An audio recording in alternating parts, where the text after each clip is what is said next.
Oi pessoal, vou falar para vocês então um pouquinho a respeito da resposta imunológica, da continuação, né, da primeira parte, né, da parte 2 então, tá?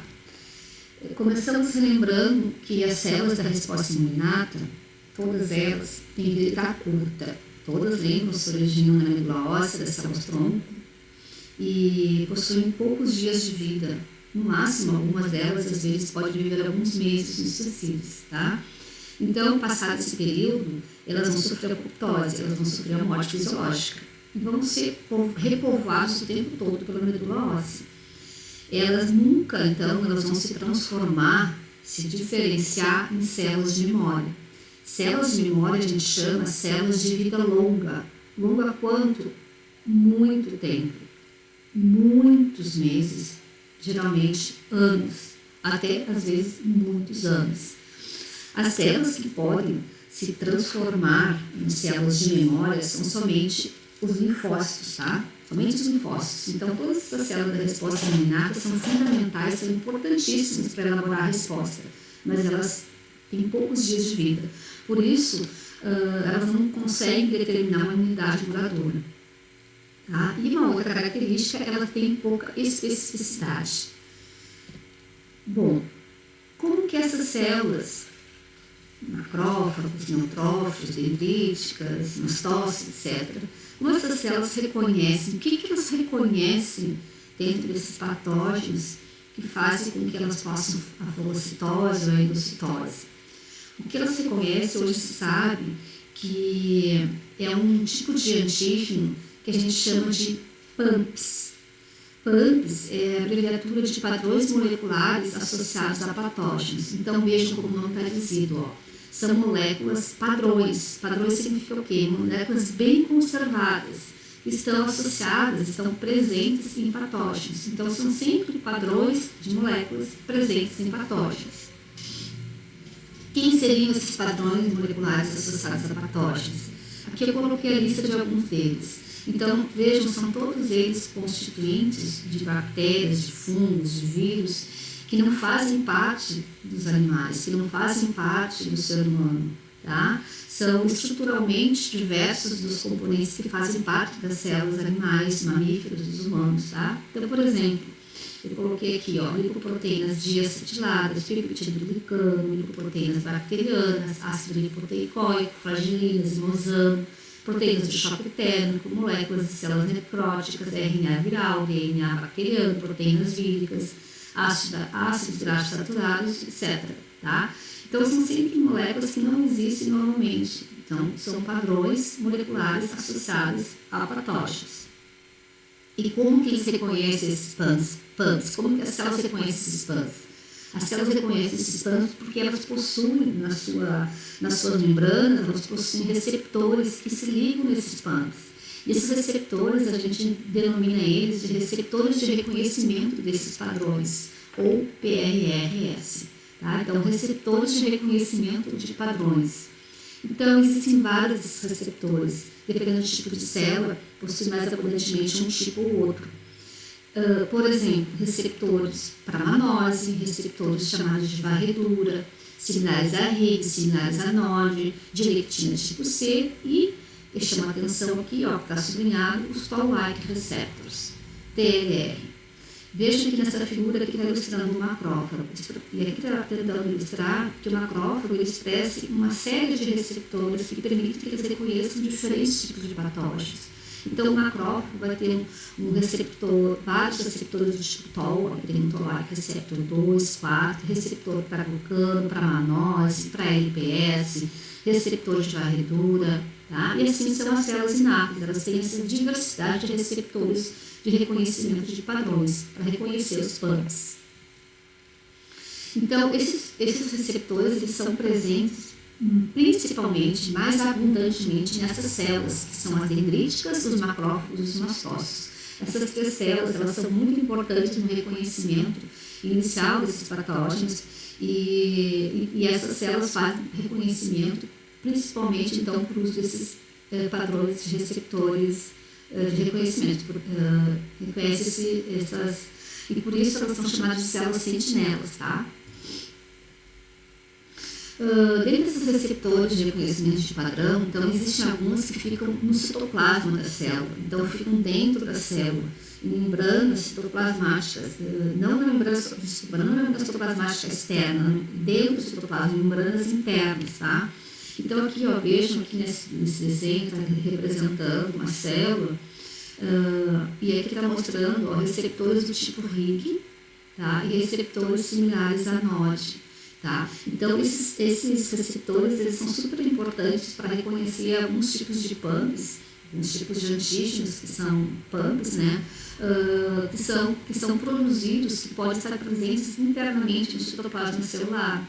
Então, por exemplo, aqui, ó, esses similares a NOD, aqui, ó, os NOD2 aqui, ó, eles detectam peptidoglicânios bacterianos. Então, bactérias endógenas, bactérias intracelulares podem ser detectadas por esses receptores, tá? Já esse receptor aqui, ó, do tipo Higg, ele é um sensor para RNA viral. Então, quando existe a liberação de RNA viral, o RNA existe na célula normalmente, mas a estrutura de uma RNA viral ela é diferente. Então, é detectado essa estrutura, né, por meio desses receptores. Quando eles fazem essas detecções, esses receptores de reconhecimento padrão, são enviados vários sinais bioquímicos dentro da célula, tá? E são sinais que ativam cascatas de reações, principalmente levando então à produção de citocinas, tá? Citocinas que são pró-inflamatórias, citocinas do tipo interleucina 1, interleucina 6, TNF, interferons, tá? Dependendo do tipo de receptor que está sendo estimulado. O receptor de lectina do tipo C, esses receptores são vários deles, tá? Eles são proteínas que são muito importantes para a detecção de moléculas presentes em fungos, tá? Que são as glicanas, as manoses, tá? Também detectam alguns tipos de bactérias e vírus, tá? Então, são presentes também em diferentes tipos dessas células sentinelas. E o que eu quero que vocês lembrem bastante, ou tentem memorizar, porque, embora existam vários receptores de reconhecimento de padrão, os receptores do tipo Toll-like receptors, eles são muito importantes, porque, na verdade, são eles que reconhecem a maioria dos PAMPs existentes, tá? Então, aqui está mostrando uma historinha, né, que é a respeito de quando foi detectado, como é que foi nomeado, porque esse nome de Toll, tá? Que vem da drosófila, tá? Daí vocês leem depois, se vocês tiverem interesse, essa historinha que é bem curiosa. Os receptores, então, do Toll-like, eles estão presentes tanto em membranas externas quanto em membranas internas, tá? Dessas células. E o que acontece? Imagine aqui, ó. Aqui está mostrando uma bactéria, um flagelo, tá? Então, esse rabinho aqui, tá? É uma bactéria gram-negativa nesse caso, tá? Então, ela tem bastante LPS, lembra? LPS é uma estrutura bacteriana presente em bactérias gram-negativas. E essa célula aqui, no caso aqui uma célula dendrítica, ela está reconhecendo esses LPS por meio do Toll-like receptor 4. Então, à medida que a célula tem o Toll-like receptor 4 detectando, ligando em LPS, é estimulado dentro da célula, aqui no citoplasma, algumas vias de transcrição, no caso aqui a NF capa beta. Então, lá no genoma celular, vários genes de citocinas começam a ser transcritos e são então traduzidos, saem das células diferentes tipos de citocinas por conta desse reconhecimento do PAMP pelo Toll-like receptor. Então, vejam aqui, ó, tá a célula então em resposta a esse reconhecimento do LPS, está sintetizando e secretando interleucina 1, TNF-alfa, interleucina 8, interleucina 12 e interleucina 6. Tá? Essa é a consequência. Então, depois da detecção do PAMP, a célula é ativada, ela é estimulada. Aqui está mostrando outros Toll-like receptors de superfície celular. Aqui está dizendo o Toll-like receptor 1, 2, 4, 5, 6 e 11. E aí, vários compostos que são detectados. Então, proteínas, lipoproteínas, liposacarídeos bacterianos e fúngicos. Então, a gente já sabe mais ou menos o que cada um desses Toll-like receptors consegue detectar. não necessariamente seja um único composto, muitas vezes são diferentes compostos, tá? Por isso há pouca especificidade. Já os intracelulares, eles são mais habilidosos, ou eles detectam, na verdade, compostos que são produzidos dentro da célula. Então, eles são geralmente relacionados à detecção de ácido nucleico viral ou DNA bacteriano. Tá? Então, é importante, porque dentro da célula, se todos esses receptores ficassem somente na superfície da célula, só externo, não haveria forma de detecção de PAMP internamente, né? Mas sim, existe também esses receptores então, intracelulares. Os toll-like receptors, aqui, ó, bem lembrado, eles, além de detectar os PAMPs, eles também detectam os DUNPs. O que são os DUNPs? DUNPs, na verdade, são padrões de moléculas, então são moléculas padrões que são associados a danos. Isso são moléculas que são geradas num processo estressante da célula, num processo muitas vezes de infecção, inflamação, um processo que está levando à destruição de células, não necessariamente sejam de moléculas microbianas, então moléculas que são produzidas em resposta a um tipo de dano na célula. Então, por isso eles chamam de DUNPs, são moléculas associadas a danos, e esses receptores também pode reconhecer, então, tá?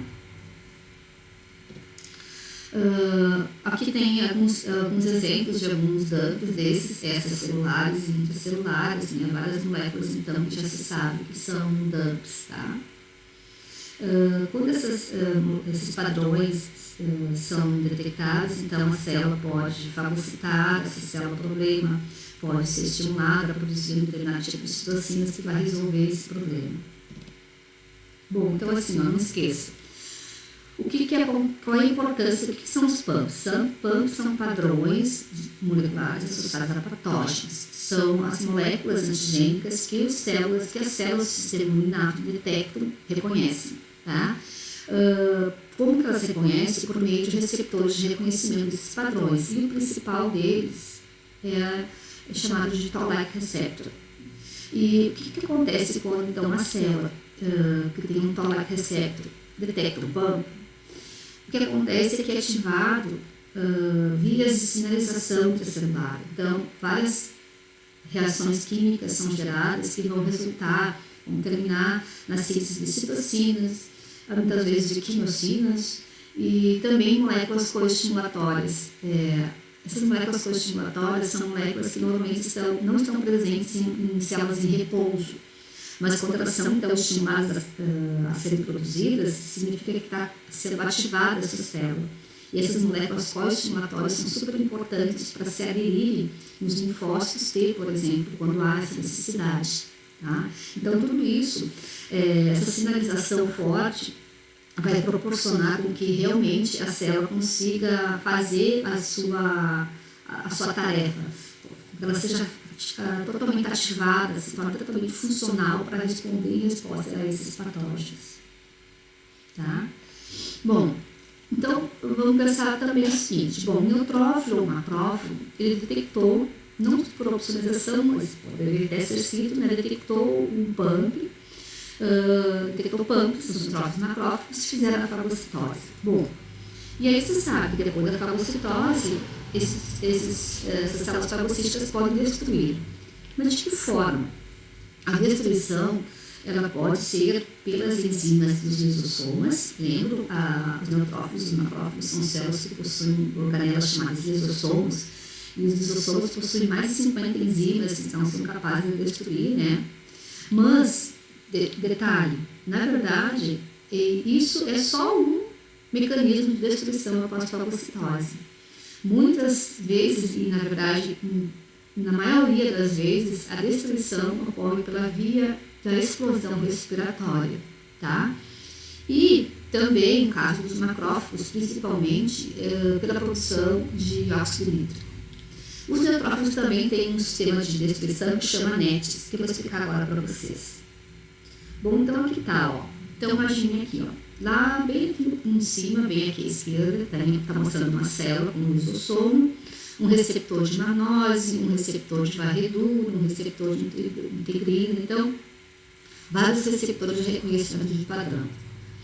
E aí, então, essa célula detectou, então, esse PAMP. tá? Desse micro-organismo aqui. Então, depois disso, ocorre a emissão de pseudópodos, né, prolongamento do citoplasma ao redor do micro-organismo, e vai ficar dentro de um vácuo, que a gente chama de fagossomo. Tá? Então, o micro-organismo foi ingerido, ficou nesse vácuo, vai se unir ao lisossomo, que tem enzimas. No fago-lisossomo, pode ocorrer a destruição do micro-organismo que foi fagocitado, por conta das enzimas lisossômicas. Mas, como eu disse antes, na maioria das vezes, o processo mais danoso, mas de maior sucesso para destruir esses objetos fagocitados, são os produtos da reação do oxigênio. Tá? Então, o que acontece? Dentro, aqui internamente, ocorre uma acidificação e começam a ocorrer reações que envolvem o consumo de oxigênio. Então, por isso que são chamadas de espécies reativas do oxigênio. Então, várias reações bioquímicas vão ocorrer nesse momento e a consequência é a geração de vários produtos derivados do oxigênio que são altamente reativos, altamente tóxicos e, portanto, destruidores, não só dos micro-organismos, mas destruidor total. Também são chamados de radicais livres, tá? São eles que ocorrem, quanto mais, então, não só por agentes infecciosos, mas muitas vezes agentes tóxicos, também se formam muito desses radicais livres, vocês já devem ter ouvido falar. Desses radicais aqui, ó, então a gente diz que esse consumo de oxigênio nesse momento da fagocitose, ele é muito intenso, aumenta o consumo de oxigênio mais de 100 vezes, tá? Então essas reações envolvendo oxigênio ocorrem muito e se formam esses derivados que eu falei para vocês. Um bem conhecido de vocês é o peróxido de hidrogênio, a água oxigenada, que é H2O2, tá? Temos também HOCl, tá? Que reage com H2O2 e aí pode formar mieloperoxidase. Não, reação de H2O2 com cloro por mieloperoxidase é que gera esse HOCl. E temos o radical hidroxila, por exemplo. Tá? Então, muitos outros radicais livres são gerados. O que eles fazem? Eles destroem a membrana das bactérias. Eles são oxidantes, eles conseguem destruir essas membranas. E o óxido nítrico. O óxido nítrico é muito mais eficiente ainda do que esses outros radicais aqui na destruição dessas membranas. Os neutrófilos, além dessa explosão respiratória que pode proporcionar a destruição, eles também têm uma estrutura chamada rede neutrofílica extracelular, ou armadilhas extracelulares, que eles chamam de nexus. Olha aqui, ó. Então aqui vocês podem observar. O que acontece? Se detectou esse evento já mais recentemente, tá? Que às vezes essas redes aqui, né, elas são compostas por várias fitas de DNA, tá? E nessas fitas de DNA celular ficam também presas muitas enzimas dos lisossomos dos neutrófilos, tá? E aí, o que acontece? As bactérias, principalmente, elas são capturadas como se fosse uma rede por isso, né? Essa rede meio que captura essas bactérias quando chegam próximo aos neutrófilos. Aqui nesse desenho, às vezes, você consegue detectar bem essa rede aqui, ó. E aí, então, vão aprisionar esses micro-organismos no local, proporcionando, então, a possibilidade de destruição deles, né? Eliminação por meio dessas enzimas. Isso é muito estudado hoje em dia em processos inflamatórios, principalmente em grandes animais. Bom, eu falo falando de macrófagos e neutrófagos, são células fagocíticas, né? Mas não esqueça que os macrófagos, além da fagocitose, também têm outras habilidades que tornam eles, vamos dizer assim, um pouco mais importantes do que os neutrófagos, tá? Então, além de eles fagocitar células infectadas, também fagocitam células com problema, inclusive neutrófilos, tá? Todas as células, como eu disse, produzem citocinas, mas macrófagos são fontes importantes de citocinas, macrófagos dendríticas, tá?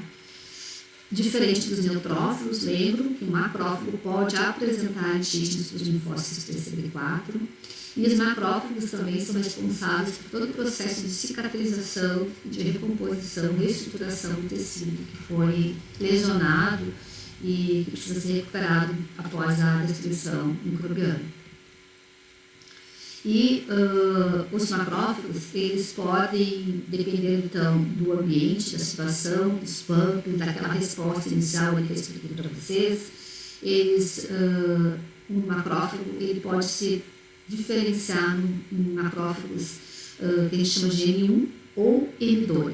Os macrófagos, M1, eles são aqueles que se transformam após o recebimento de algumas citocinas pró-inflamatórias. Tá? Então, por exemplo, na presença de interferon gama, ligandos dos toll-like receptors, por exemplo, esse macrófago ele vai se transformar no M1. E o M1 é o macrófago clássico, que faz a inflamação, que faz a fagocitose, que produz bastante óxido nítrico, que produz enzimas lisossomais, então que pode destruir bactérias, vírus, fungos, protozoários, etc. Tá? Também secretam quimocinas que atraem mais células, promovendo inflamação. E o macrófago M2 é aquele que não é ativado assim. Então, não é interferon gama, não existe uma forte interação com o pump. Então, ele começa a receber sinais que são, na verdade, citocinas anti-inflamatórias. É o caso, por exemplo, da interleucina 13, 4. Quando ela chega nesse macrófago, o macrófago ele fica inibido. Então, em vez de ele ficar potente, em vez de ele ficar com atividades microbicidas, ele fica com atividade de correção, de cicatrização, de remodelamento, o efeito de reparação. Então, esse é o macrófago M2, tá? Então, ele tem um efeito anti-inflamatório. Então, muitas vezes é necessário, no início de uma infecção, a presença de bastante macrófagos M1 e no final, depois que já se destruíram esses patógenos, mas que ocorreu com a bagunça naquele local, uma inflamação muito grande, é necessário, então, que se forme macrófagos M2 para que faça a restauração, a reparação daquele lugar. Então, aqui está mostrando como é que esse macrófago M1, é que produz em grande quantidade de óxido nítrico, que é aquele que eu falei para vocês, um radical livre, que é altamente tóxico, tá? Então, aqui, ó, se o macrófago reconhecer o pump, o que acontece? A partir do aminoácido arginina, aqui, ó, ocorre a formação da enzima óxido nítrico sintetase e aí a produção de citrulina e óxido nítrico. Tá? O óxido nítrico, olha aqui, ó, ele vai reagir com o oxigênio, formando superóxido, dióxido de nitrogênio, peróxido nitrito, todos eles, então, potentes ações antimicrobianas. Tá? E aqui já está mostrando os macrófagos M2, né? Então, já atuando mais nas células danificadas e na reparação tecidual no processo de cicatrização. Então, mostra várias moléculas que ele vai secretar, o macrófago M2, colagenase, elastase, ativador de plasminogênio, citocinas anti-inflamatórias, tá? Tudo isso que leva ao remodelamento, uma reconstituição, uma reparação do tecido. Estamos falando de resposta imunolata, vou passar adiante, já falamos sobre os macrófagos, vamos falar sobre as células natural killer. Células natural killer, ou mais popularmente conhecidas como NK. Olha aqui, a gente já falou um pouquinho nas outras aulas, né? A NK, quero detalhar com vocês, olha aqui, está mostrando essa NK aqui com vários receptores na membrana citoplasmática, que tem CD16, NKG2D, LX49. Cada um desses receptores são adequados para uma detecção, um reconhecimento diferente. Tá? Você sabe que essas células NK são importantes para destruir células tumorais, células infectadas por vírus, células sob estresse. Tá? Vamos relembrar então como é que ela detecta e o que ela faz quando ela detecta. Antes disso, olha só esse gráfico aqui, ó, mostra que a NK é uma célula muito importante no início da resposta a uma infecção viral. Então, aqui a gente tem, ó, no eixo X, tempo depois da infecção viral, em dias, tá? E aqui mostra aqui, ó, no início, ocorre um pico de produção de interferon alfa e beta, que são os interferons tipo 1, interferon antivirais, TNF, interleucina 12. Isso é um estímulo também para ativar células NK. Então, aqui em azul, ó, temos as células NK. As NK, então, bem no início, ó, da infecção viral, ela já tem uma atividade muito forte. E só passado muitos dias é que tem os linfócitos T que vão matar essas células infectadas por vírus, né? Então, vejam que a NK é importantíssima nos primeiros dias. Depois vão ser os linfócitos T citotóxicos.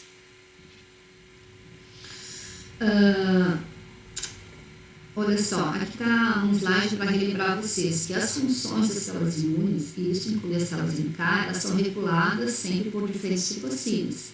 Então, aqui, ó, a célula NK, ela pode secretar interferon gama e ela pode ela mesma capturar esse interferon gama, que vai tornar ela mais potente, mais funcional, mais rápido para destruir. E ela secretando interferon gama também pode ser capturado por macrófago, que se transforma em M1 e aí vai destruir também essa célula tumoral, tá? Então, na verdade, existem vários tipos de interações que podem acontecer. E, inclusive, o próprio linfócito T, nesse caso aqui seria o linfócito T CD4, ele também pode estar secretando interferon que vai ativar tanto a NK quanto o macrófago. Então, todas elas vão acabar cooperando para destruir essa célula tumoral. Tá? Então, lembro que essas funções das células, a ativação, a inibição, sempre regulada por as diferentes citocinas. Então, vamos lá no reconhecimento por célula NK. A NK é uma célula que faz a vigilância, a investigação sobre a presença ou não de uma molécula chamada molécula MHC1. Tá? Então, aqui ó, tem uma célula que é direita, ó, com uma molécula chamada MHC1. Todas as células devem apresentar essa molécula MHC1. E no K tem um receptor, uma molécula receptora na citoplasmática, que chama LY49, ou KIR em humanos, tá? Que se liga nessa molécula MHC1. E quando ela se liga, o resultado da ligação é um efeito inibitório na célula NK. A célula NK simplesmente diz assim, tá ok. Ela se desliga e vai embora detectar a presença da MHC1 em outra célula. Tá? Mas o que acontece? Aqui está mostrando o KIR, que é humanos, LY49, que são os animais. Tá? Tem alguns animais que têm tanto KIR quanto LY49. O que acontece aqui, então? Se, vamos considerar, essa célula não tem a molécula MHC1, então essa inibição não ocorre, o receptor inibitório não vai acontecer a ligação, só vão acontecer outras ligações entre a NK e a célula-alvo. E aí, nesse caso, a célula vai matar essa célula que não tem a molécula MHC1. Quando o professor não vai ter a molécula MHC1, as células todas têm. Quando que elas param de produzir MHC1? Quando que elas param de expressar a molécula MHC1? Bem, elas param de expressar em algumas situações. A principal situação é a infecção viral. Então, o vírus, por uma estratégia para escapar mesmo do reconhecimento pelas células imunológicas, ele faz com que a célula pare de produzir molécula MHC1. E com isso ela se torna invisível para linfócitos, tá? E o vírus consegue escapar, só que não se torna invisível para quem? Para a célula NK. Então, a célula infectada por vírus, que para de produzir MHC1, ela é detectada e destruída pela célula NK. Às vezes, alguns tipos de células tumorais também param de produzir moléculas MHC1. Isso é muito comum em células em tumor de próstata, por exemplo. Tá? Mas não todos, alguns só tipos de tumores. Existe uma outra molécula que pode ser produzida por célula infectada por vírus ou célula tumoral, que essa molécula se chama MIC-A ou MIC relacionada a B, MIC-A ou MIC-B. Tá? São proteínas que são produzidas por célula quando infectada por vírus ou quando estão sofrendo transformações. Algumas, não todas, mas essas, quando começam a produzir essas moléculas que a gente chama de MIC-A ou MIC-B, elas podem ser detectadas pela célula NK. Então, a célula que tem NK B na superfície, ela se torna o alvo da célula NK. NK se liga no NK-B por receptor chamado NKG2D. Esses nomes, eu não sei por que eles botam esses nomes horrorosos, mas é NKG2D que eles chamam. E aí, após essa detecção, o NK desgranula e a célula alvo sofre apoptose. E o outro mecanismo, vocês já sabem, já expliquei para vocês, o mecanismo muito utilizado pela NK é o mecanismo de ADCC. Então, em ocasiões em que já houveram anticorpos sendo produzidos, já foram produzidos anticorpos, os anticorpos podem detectar antígenos na superfície da célula-alvo. Então, se ligar em umas células, essas células, então, podem ser geralmente infectadas por vírus ou tumorais, tá? Então, quando o anticorpo fica assim, revestindo a célula, a NK se liga na porção FC do anticorpo e aí desgranula. Esse receptor para a região FC do anticorpo também chama de CD16, então às vezes vocês podem ver essa referência chamada C16, é receptor para FC de IgG. O que é a célula? Como que a célula mata a célula-alvo? Ela mata por apoptose. As perfurinas que são liberadas dos grânulos, as perfurinas e as granulenzimas é que atingem a célula, e aí as perfurinas elas se inserem na membrana citoplasmática da célula, formando essas estruturas como se fossem uns tubinhos, uns túbulos assim, perfurando.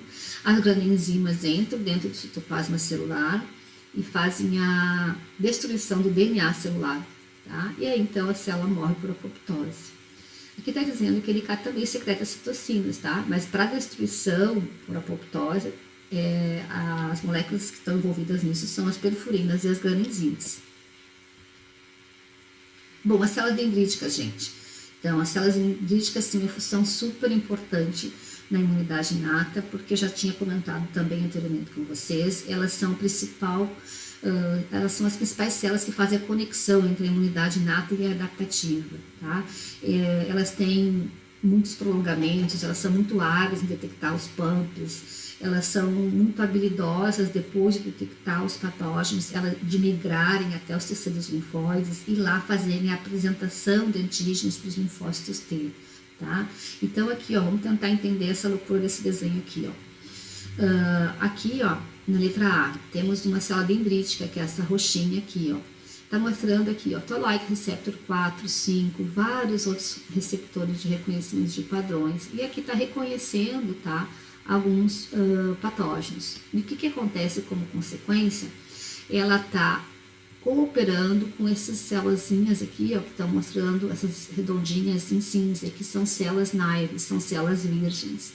Então, tem várias células T aqui reconhecendo antígenos apresentados por moléculas MHC da célula dendrítica, tá? E aí, também, nesse momento, o que acontece? Dependendo, ó, a célula dendrítica, ela está respondendo, secretando alguns tipos de citocinas. E esses tipos de citocinas, como havia relatado já para vocês, dependendo da interação, se houver também moléculas coestimuladoras junto e tal, elas vão fazer com que esses virgens aqui, esses linfócitos virgens, eles se transformem em T-helper 1, em T-helper 17, em T-helper 2 ou ainda em T-regulador, tá? O que faz cada um, a gente vai ver mais adiante, tá? Eles aqui é que vão gerar células de memória e vão dizer como que vai ser a resposta de longa duração. Aqui nessa parte da letra B, ó, a gente tem aqui um euminto, tá? Um euminto que pode ser detectado por mastócitos, por eosinófilos, por basófilos, por NK, tá? E também por quem? Por células dendríticas, tá? E aqui então nós temos células dendríticas cooperando com as células naive, também produzindo helper 1, 2, 17, regulador, tá? E também temos macrófagos, também detectando vírus, bactérias, fungos, secretando citocinas que ativam essas dendríticas.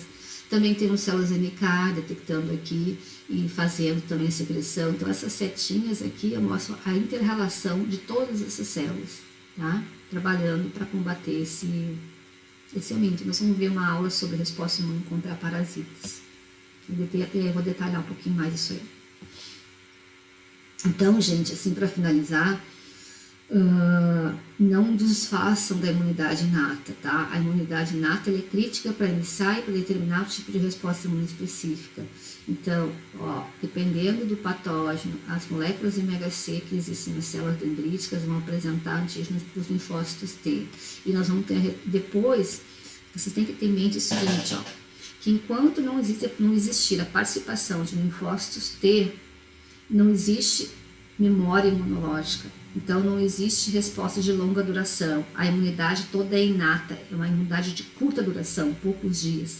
Para a gente curar totalmente o processo infeccioso e gerar imunidade duradoura, células que reconheçam depois de muitos anos, anticorpos que sobrevivam, que sejam produzidos e que durem muitos anos, a gente precisa sempre do envolvimento dos linfócitos T, tá? E para envolver os linfócitos T, existem células que precisam apresentar antígenos para esses linfócitos T. E essas células são as macrófagos, mas, como eu já disse, principalmente as dendríticas. E aqui, então, quando as dendríticas conseguirem apresentar antígenos desses patógenos para esses linfócitos T helper ou CD4, eles vão se transformar em helper 1, 2, 17 reguladores e vai se iniciar, então, dependendo disso, a resposta imune específica, que é chamada de humoral ou celular. Tá? Então, a resposta imune específica que é chamada de humoral ou celular. Até então, a gente tinha somente resposta inata. Então, gente, leia o material que eu dei de apoio para vocês, tá? E eu coloquei essa gravurinha ali para lembrar vocês que estudo e dedicação nunca são demais para quem tem sonhos maiores para realizar, tá? A partir de agora, a gente vai começar, eu com vocês, a descrever um pouquinho de detalhes a respeito dessas interações aqui de linfócitos T com essas células inatas e a forma como que vai ocorrer, então, a elaboração dessa resposta imune específica humoral e celular, tá? Então, lembrem assim, existem algumas confusões que não podem ser, não admito que vocês confundam esses tipos de situação, imunidade inata não confunde com imunidade específica, não confundir resposta imune humoral e celular, tá? Então, a resposta imune específica, ela pode ser humoral e celular. Ambas são respostas imunes específicas. Humoral é mediada por anticorpos e celular é mediada por células. Imunidade ativa é sempre quando o indivíduo, ele mesmo vai estar produzindo suas moléculas, ele mesmo vai estar produzindo seu mecanismo de atuação, ele mesmo vai estar produzindo seus anticorpos, tá? E imunidade passiva, e essa imunidade ativa pode ser inata ou específica, mas é o indivíduo que está produzindo. A imunidade passiva, ela não é produzida pelo indivíduo. O indivíduo recebe essa resposta, essa imunidade, o indivíduo recebe a imunidade pronta, vai transferir do indivíduo para o outro, tá? Então, façam bem essa distinção, não confundam. Bons estudos, tá? E até o próximo encontro.